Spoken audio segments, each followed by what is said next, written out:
அவன் முன் அந்த அழகன் முருகனே தோன்றினார்.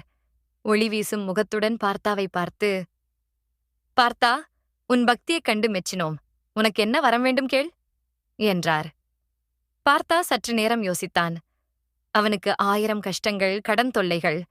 ஆனால் அவன் பொன்னையோ பொருளையோ கேட்கவில்லை. முருகனை பார்த்து, முருகா, நீ ஒரு நாள் மட்டும் என் கூடவே ஒரு சாதாரண மனிதனா, ஒரு நண்பனா வாழ வேண்டும். அதுவே எனக்குப் போதும். முருகன் முதலில் திகைத்தார். பின் அழகாக புன்னகைத்து, தந்தோம் என்று கூறி மறைந்தார். மறுநாள் காலை விடிந்தது.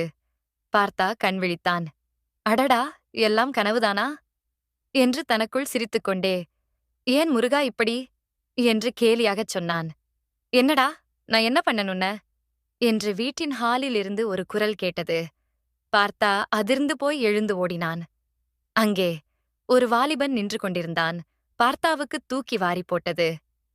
சீக்கிரம் கிளம்பு, இன்னைக்கு உனக்கு இன்டர்வியூ இருக்குல்ல என்று அந்த வாலிபன் கூறினார். நீ யாரு? எப்படி உள்ள வந்த என்று கேட்டான். அந்த வாலிபன் சிரித்துக்கொண்டே, என்ன பார்த்தா, நேத்து ராத்திரி நீதானே என்ன கூப்பிட்ட? இப்ப நான் வந்ததும் ஷாக் ஆன எப்படி? அது சாட்சாத் முருகனேதான் என்பதை உணர்ந்த பார்த்தா மெய்சிலிர்த்து அவன் காலில் விழப்போனான். முருகன் தடுத்து, இன்னைக்கு நான் கடவுள் இல்லை, உன் நண்பன், சாதாரண மனுஷன். வா கிளம்பு, இன்டர்வியூக்கு லேட் ஆகுது என்று அவசரப்படுத்தினார். இருவரும் ஒரு பைக்கில் கிளம்பினர். முருகன் வண்டியை ஓட்ட பார்த்தா பின் இருக்கையில் அவ்வளவு மகிழ்ச்சியாக பேசிக்கொண்டே வந்தான். செல்லும் வழியில் ஒரு டீ கடையில் வண்டியை நிறுத்தி இருவரும் டீ குடித்தார்கள். உலகைக் காக்கும் கடவுள் தன் பக்கத்தில் அமர்ந்து டீ குடித்துவிட்டு, டீ சூப்பர்ல என்று கேட்பதைக் கண்டு பார்த்தாவுக்கு கண்கள் கலங்கின. கடவுளே என் கூட வராரு, இன்னைக்கு வேலை நிச்சயம் என்ற அசைக்க முடியாத நம்பிக்கையுடன் பார்த்தா இன்டர்வியூ உள்ளே சென்றான். முருகன் வெளியிலேயே காத்திருந்தார். ஆனால் விதி வேறு மாதிரி இருந்தது. பார்த்தா அந்த இன்டர்வியூவில தோல்வியடைந்தான். சோகத்துடன் வெளியே வந்த பார்த்தா முருகனிடம், என்ன முருகா இது, நீ கூட இருந்தும் எனக்கு வேலை கிடைக்கலையே, ஒரு சின்ன உதவி செஞ்சிருக்க கூடாதா என்று வருத்தப்பட்டான். முருகன் சிரித்துக்கொண்டே, டேய், நீ என்ன கேட்ட? என்னைய சாதாரண மனுஷனாதானே கூட இருக்கச் சொன்ன? மனுஷனா இருக்கும்போது எனக்கு ஏதுடா சக்தி? எனக்கு இப்போ பவர் கிடையாது. பேசாம நீ நேத்து நைட்டே என்கிட்ட வேலைய கேட்டிருக்கலாம்ல என்றார். பார்த்தாவுக்கு அந்த நொடி கோபம் போய் சிரிப்பு வந்தது. பரவாயில்ல முருகா, எத்தனை பேருக்கு உன் கூட இப்படி பேசுற பாக்கியம் கிடைக்கும்?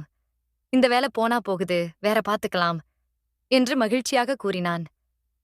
அடுத்து எங்க போலாம் என்று முருகன் கேட்க, எனக்கு தெரியல முருகா, இந்த நாள் உன் கூட இருக்கணும் அவ்வளோதான் என்றான் பார்த்தா. சரி வா, கோவிலுக்கு போலாம் என்று முருகன் அவனை அழைத்துச் சென்றார். கோவிலில் கூட்டம் நிரம்பி வழிந்தது. எல்லோரும், முருகா எனக்கு அது வேண்டும், இது வேண்டும் என்று வேண்டிக் கொண்டிருந்தார்கள். அவர்கள் இருவர் மட்டும் ஓரமாக அமர்ந்திருந்தனர். பார்த்தா கேட்டான், முருகா, இவ்ளோ பேர் உன்னை தேடி வந்து எதையாவது கேட்கிறாங்க.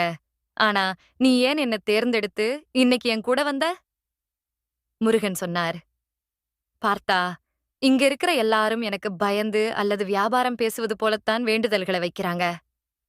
ஆனா நீ மட்டும்தான் கஷ்டத்திலும் பணத்தையோ பொருளையோ கேட்காம என்னுடன் இருன்னு அன்பாக கேட்ட.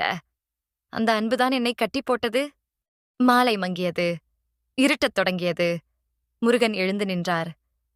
சரி பார்த்தா, நேரமாகிவிட்டது, நான் கிளம்ப வேண்டும் என்றார். பார்த்தா பதறினான். என்ன முருகா, இவ்ளோ சீக்கிரமா? இன்னும் கொஞ்ச நேரம் இருக்கக்கூடாதா? முருகன் அவன் தோளின் மீது கையை வைத்து, பார்த்தா, இன்னைக்கு காலையில இன்டர்வியூல தோத்த போவும் நான் கூடவே இருக்கேங்கிற தைரியத்துல நீ கவலைப்படாம தைரியமா போனல்ல, அந்த தைரியம்தான் நான். எப்போதெல்லாம் உனக்கு தன்னம்பிக்கை இருக்கோ அப்போதெல்லாம் நான் உனக்குள்ளேயே இருப்பேன். நான் மனித உருவத்துல வர்றது அதிசயம். ஆனா உன் நம்பிக்கையா உனக்குள்ள இருக்கிறதுதான் நிஜம் சொல்லிவிட்டு கூட்டத்தோடு கூட்டமாக நடந்து சென்றார். பார்த்தா கண்ணிமைக்கும் நேரத்தில் அவர் மறைந்து விட்டார். வீட்டிற்குத் திரும்பினான் பார்த்தா. மனதிற்குள் ஒரு பெரிய பாரம் இறங்கியது போலிருந்தது. உடை மாற்றிவிட்டு அமர்ந்த போது அவனது செல்போன் ஒலித்தது. காலையில் சென்ற அதே கம்பெனியிலிருந்து அழைப்பு. ஹலோ, பார்த்த சாரதியா? நான் அந்த கம்பெனி HR பேசுறேன் என்றார் எதிர்முனையில் இருந்தவர்.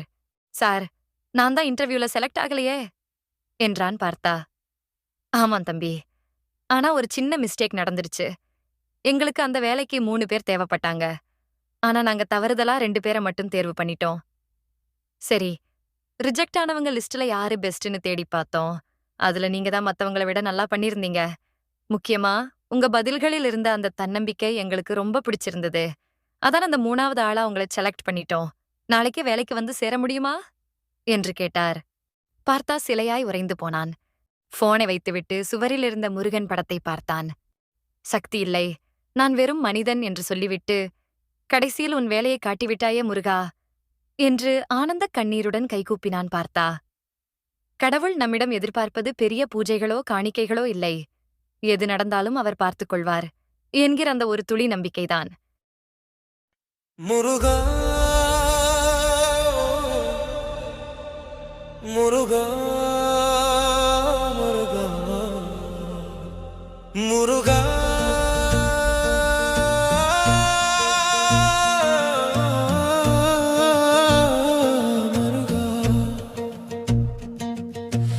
ஏழையின் குடிசை தேடி கனவில் வந்து நின்றாயே. பொன்னும் வேண்டாம் பொருளும் வேண்டாம் தோழனாக வருவாயா? கெட்டவரம் தந்து விட்டு எதிரில் வந்து சிரித்தாயே. வானத்து நிலவு என் வாசலில் நின்றதே. வேலவன் இறங்கி என் தோழனாய் வந்தானே. கடவுள் என்று காலில் விழப்போனே. நண்பன் என்று தோளில் கை போட்டானே.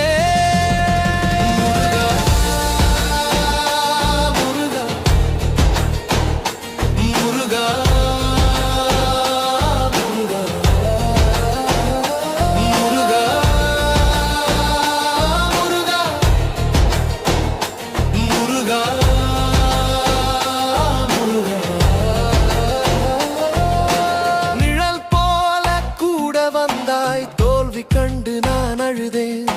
சக்தி இல்லா மனிதன் என்று நாடகம் ஒன்று ஆடினாய். மனிதனாய் நீ வாழ்ந்ததெல்லாம் மாயை என்று அறியவில்லை. உனக்குள் இருக்கும் தைரியம் அதுவே நான் என்று உணர்த்தினாய்.